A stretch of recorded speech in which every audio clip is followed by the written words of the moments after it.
بغلان کې د اتو ریاستونو ريیسان د 1498 مالي کال د پای په غونډه کې راټول شوي او غواړي چې ولس ته د خپلو فعالیتونو بشپړ راپور د شوو کارونو په اړه او هغه کارونه چې نه دي شوي د لامل سره یې وړاندې کړي.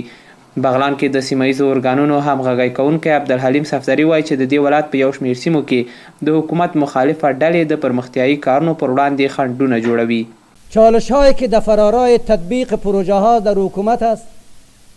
و را الحمدلله همگی می‌دانه.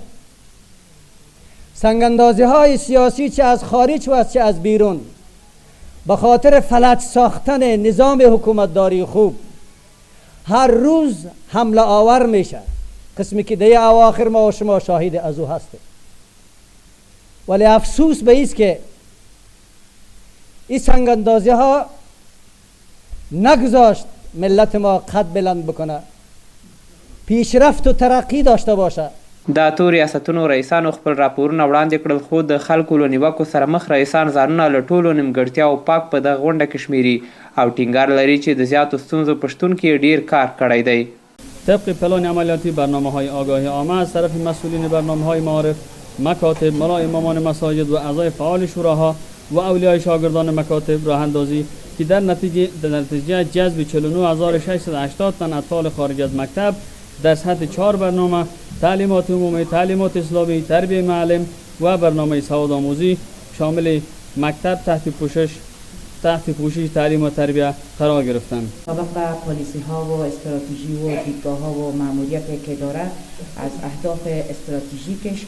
البته محو تبعیض علیه زن، انکشاف منابع بشری زنان و همچنان افزایش حضور زنان در سطوح مشارکت و تصمیم گیری ها است که خوشبختانه با ایجاد تحولات سیاسی در افغانستان تا حد به این هدف خود نایل شده. د بغلان سکتوري رئیس قدرت الله وفا وایي چې د دولت ترڅنګ خلک هم مسؤلیت لري چې له پروژو نظارت وکړي او رئیسان هم مکلف دي چې هرې سیمې ته د جغرافیوي موقعیت او د نفوس په اساس پروژې ورکړي. بلکه شما هم مسئولیت دارید از تطبیق برنامه ها نظارت بکنید و دوش همراه حاکم محل همکاری بکنید در تطبیق پروژه هایشان انکشاف متوازنه در نظر بگیرند.